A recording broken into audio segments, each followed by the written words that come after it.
Hello, തൃശ്ശൂരിൽ നിന്ന് കോഴിക്കോട്ടേക്കുള്ള എൻ്റെ ഒരു ദിവസത്തെ യാത്രേനെ പറ്റിയാണ് ഞാൻ ഈ ഒരു വീഡിയോയിൽ പറയുന്നത്. ഈ ഒരു വീഡിയോ പോസ്റ്റ് ചെയ്യണ്ട എന്ന് വിചാരിച്ച് വെച്ചതായിരുന്നു. പക്ഷേ ഇത് പോസ്റ്റ് ചെയ്യാൻ വേണ്ടിയിട്ട് ഒരു റീസൺ ഉണ്ട്.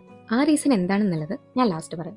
ഇരിഞ്ഞാലക്കുടയിൽ നിന്ന് തൃശ്ശൂരേക്കുള്ള ബസ് കയറി, തൃശ്ശൂരിൽ നിന്ന് കോഴിക്കോടേക്കുള്ള ബസ് കയറി, ബുക്കൊക്കെ വായിച്ച് ഇങ്ങനെ സമാധാനപരമായിട്ട് ഇരിക്കുകയായിരുന്നു. ആ ഒരു സമയത്ത് യാത്ര ഇങ്ങനെ പകുതി ആയപ്പം ഹൈവേയിൽ നിന്ന് പെട്ടെന്ന് ഒരു സൗണ്ട്. അപ്പോൾ ഏകദേശം മനസ്സിലായി വണ്ടി ഡിവൈഡറിന്റെ മേലെ എങ്ങാനും തട്ടിയിട്ടുണ്ടാവും എന്നുള്ളത്. പിന്നീട് നോക്കിയപ്പോഴാണ് മനസ്സിലായത് ഒരു കാറുമായിട്ടാണ് ഇടിച്ചിട്ടുണ്ടായിരുന്നത് എന്നുള്ളത്. കറക്റ്റ് എന്താണ് അവിടെ നടന്നത് എന്നുള്ളത് ഞങ്ങൾക്ക് ആർക്കും ഇപ്പോഴും മനസ്സിലായിട്ടില്ല. പിന്നെ ആ ഒരു വണ്ടിയിൽ യാത്രക്കാരായിട്ട് ഒരു ഫാമിലി ആയിരുന്നു ഉണ്ടായിരുന്നത്.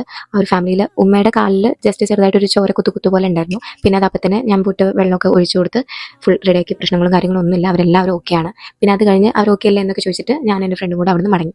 ഈ മടങ്ങി കഴിഞ്ഞപ്പം ആ യാത്രക്കാരെല്ലാവരും അവിടെ എല്ലാവരും സൈഡായിട്ട് ഇങ്ങനെ നിൽക്കുന്നുണ്ട്. ഒരുപാട് പേര് നിൽക്കുന്നുണ്ട്. എന്താ ഇനി ചെയ്യേണ്ടത്, എങ്ങനെ, കാരണം ഹൈവേ കൂടെ ബസ്സും കാര്യങ്ങളൊന്നും പോകുന്നതല്ല. അപ്പം എങ്ങോട്ടേക്കാ എന്നുള്ള ആ ഒരു ചിന്തയിൽ ഇങ്ങനെ നിൽക്കായിരുന്നു. ആ ഒരു സമയത്തായിരുന്നു രണ്ട് ചേച്ചിമാർ വരുന്നത്. അവർക്ക് പറ്റുന്ന പോലെ ഒരുപാട് ആൾക്കാരെ അതിൽ അവർ കയറ്റി കൊണ്ടുപോയി. ലാസ്റ്റ് ഞാൻ എൻ്റെ ഫ്രണ്ടായിരുന്നു, ഞങ്ങളുടെ അടുത്ത് പറഞ്ഞു മക്കളെ സ്ഥലം ഇല്ലാത്തതുകൊണ്ടാണ് കേട്ടോ അങ്ങനെയെന്ന്. പക്ഷെ ഞങ്ങൾക്ക് അതിൽ ഒരു കുഴപ്പമില്ല, കാരണം അവരില്ലായിരുന്നുണ്ടെങ്കിൽ അവിടുന്ന് അത്ര കുറച്ചെങ്കിലും ആൾക്കാർക്ക് അവിടെ നിന്ന് പോകാൻ വേണ്ടിയിട്ട് പറ്റില്ലായിരുന്നു. ഒരുപാട് ആൾക്കാർ അതിൽ പോകുന്നുണ്ടായിരുന്നു. മൈൻഡ് ചെയ്യാണ്ട് പോകുന്നവരുണ്ട്, പക്ഷേ ഇതുപോലെ വന്നവരുണ്ട്. അങ്ങനെ പരിചയപ്പെട്ട രണ്ട് വ്യക്തികളായിരുന്നു ബിൻ ചേച്ചിയും വിജയ് ചേട്ടനും ഫാമിലിയും. ഞാനും എൻ്റെ ഫ്രണ്ടും ഇവരുടെ വണ്ടിയിലായിരുന്നു പോയിരുന്നത്.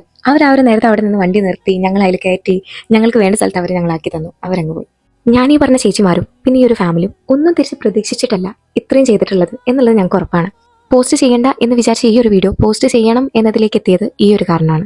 എന്തായാലും എനിക്ക് നിങ്ങളുടെ അടുത്ത് പറയാൻ വേണ്ടിയിട്ട് ഇത്രയേ ഉള്ളൂ. Your small act can create a beautiful effect which inspires other to do the same. When you can give without expecting anything in return, that's the art of loving life. True generosity is giving without expectation, receiving without gratitude, and loving without condition. ഞാൻ ഇത്രയും പറഞ്ഞത് ഒരാൾക്കെങ്കിലും മനസ്സിലായിട്ടുണ്ടാവുമെന്ന് ഞാൻ വിചാരിക്കുകയാണ്. എന്തായാലും ഈ ഒരു യാത്ര ഞാൻ എൻ്റെ ലൈഫിൽ ഒരിക്കലും മറക്കാത്ത ഒന്നായിരിക്കും. അത്രയേ ഉള്ളൂ. Take care. Bye bye.